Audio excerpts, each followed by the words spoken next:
The Buffalo Bills signed someone called Keith Wenning on Monday. If you know that name, you are either Keith Wenning's parents, and you should be very proud of your son, or you are Buffalo Bills general manager Brandon Beane, and you should be ashamed of what you've done. Wenning, a journeyman quarterback who has now joined his fourth team in the 4 seasons since he was drafted by Baltimore in the 6th round in 2014, has never actually journeyed far enough to make it onto the field in a real NFL game. He has yet to throw a regular season pass for the Ravens, Bengals 2015, the Giants 2016, and, if things go Buffalo's way, Wenning will never throw one in a Bills uniform either. Note: since things never go Buffalo's way, don't be surprised if Wenning gets a lot of playing time there. Beane made the signing because starting quarterback Tyrod Taylor and his backup, T.J. Yates, both suffered concussions in the team's preseason game on Saturday, leaving the Bills lacking at the sport's most important position, for approximately the 20th year in a row.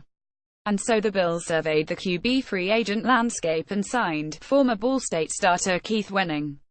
Colin Kaepernick, as is now the custom when any quarterback job opens up, or it seems even when a quarterback throws an incompletion. Half the internet sat up and exclaimed, "What about Colin Kaepernick?"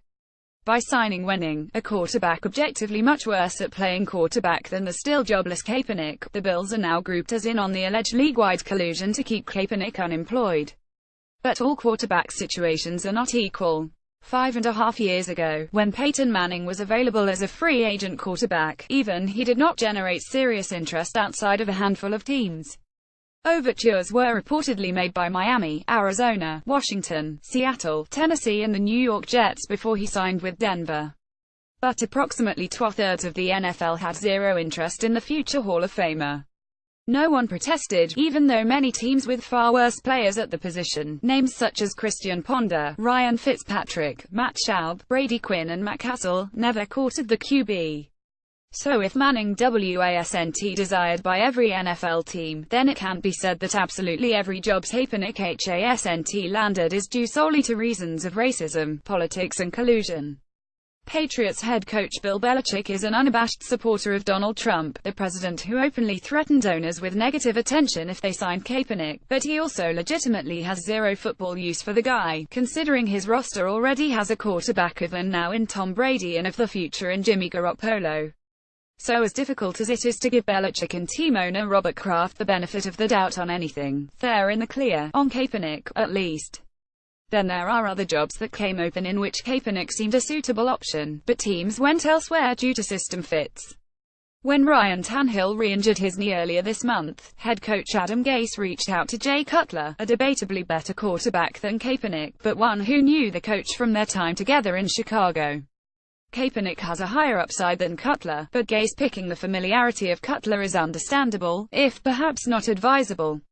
But even if you argue Cutler is better than Kaepernick as a quarterback or at least his equal, there are still 11 current starting QBs in the league who are objectively worse than Kaepernick. Josh McCown of the Jets, Ryan Mallett of the Ravens filling in for an injured Joe Flacco, Deshaun Kaiser of the Browns, Tom Savage of the Texans, Blake Bortles of the Jaguars, Trevor Siemian of the Broncos, Mike Glennon of the Bears, Jared Goff of the Rams, Brian Hoyer of the 49ers, Scott Tolzien of the Colts filling in for the injured Andrew Luck, and Nathan Peterman of the Bills filling in for Taylor and Yates, and currently higher on the depth chart than Wenning.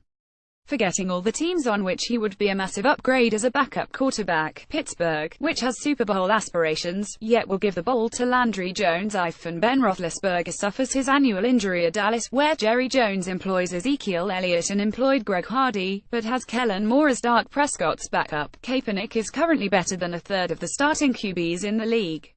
One beard, and even when Flacco, Luck and Taylor return, Kaepernick will still be better than a quarter of the starters. Still, he can get a job in a league that supposedly only cares about winning and, to prove it, regularly hands jobs to men with dubious histories such as Hardy, Adrian Peterson and Richie Incognito. Yet at risk of painting with too broad of a brush, even some of those 11 teams have legitimate excuses for not improving at the quarterback position by signing Kaepernick. The Jets, for example.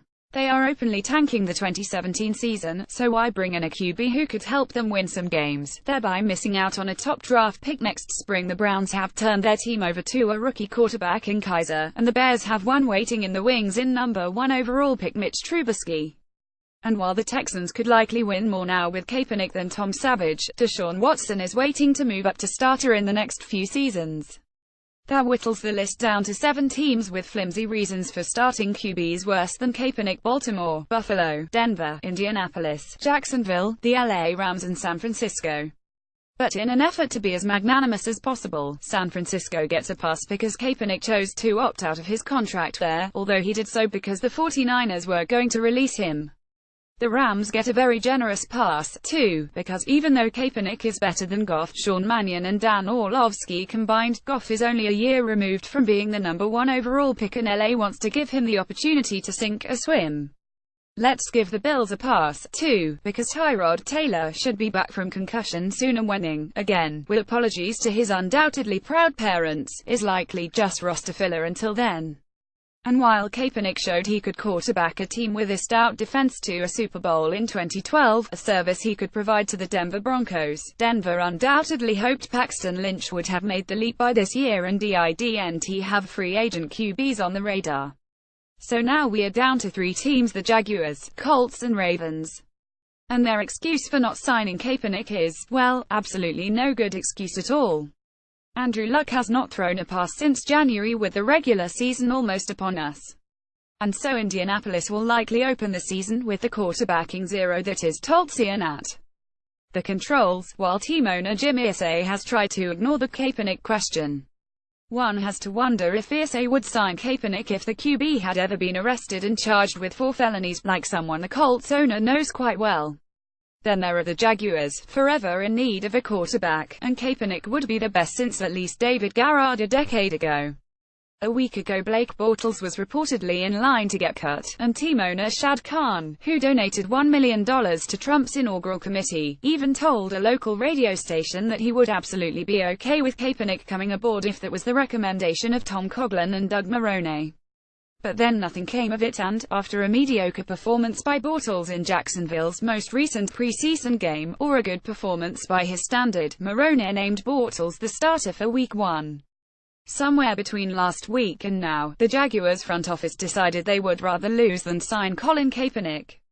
Finally, the Ravens, a team that fancies itself a contender, even though Joe Flacco has yet to throw a pass in training camp and the season starts in a week and a half. Head coach John Harbaugh and GM Ozzie Newsome reportedly want Kaepernick, but team owner Steve Bisciotti, who in the past publicly supported Ray Rice and built a statue of Ray Lewis, refused. And so the Ravens will open the season with Mallet at quarterback, who will play horribly and lose, but play horribly and lose after standing for the national anthem. Congrats, Ravens. Not every NFL team is actively blackballing Colin Kaepernick. But even in bending over backwards to give teams the benefit of the doubt, an Olympian task considering the NFL's track record, there is also no case to be made that some teams aren't. There are 3 cities in which Kaepernick can, and should, be starting in right now. Those teams are punishing Kaepernick for his decision to protest. Soon the standings will punish those teams for their decision not to sign him.